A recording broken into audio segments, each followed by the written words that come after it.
macnews.gr. Χρόνια πολλά και καλή Σαρακοστή. Είμαστε εδώ για να κάνουμε την κλήρωση για τα 5 Nav Greece, μια ευγενική προσφορά του navgps.com.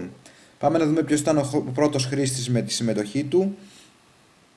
Ήταν ο Πάνος με το σχόλιο αριθμό 2 και ας ελέγξουμε ποιος ήταν και ο τελευταίος. Ο τελευταίος ήταν ο χρήστης Stapa78 με αριθμό σχολείου 68.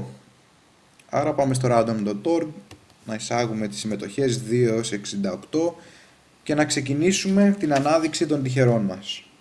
Πρώτος τυχερός είναι ο αριθμός 41. Δεύτερος τυχερός ο αριθμός 40. Τρίτος τυχερός ο αριθμός 63. Τέταρτος το 61 και πέμπτος το 54. Πάμε να βρούμε λοιπόν και ονομαστικά ποιοι ήταν στα αντίστοιχα σχόλια.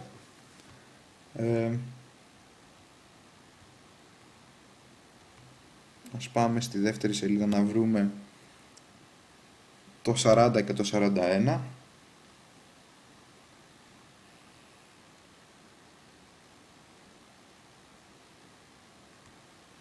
Μόνο το 40, ναι. Είναι ο Σπίχρη. Μπράβο σας για άλλη μια φορά. Συγχαρητήρια Σπίχρη. Κέρδισες ένα από τα 5 Nav Greece. Πάμε στην αμέσως επόμενη σελίδα. Το 41 είναι ο GRSN13.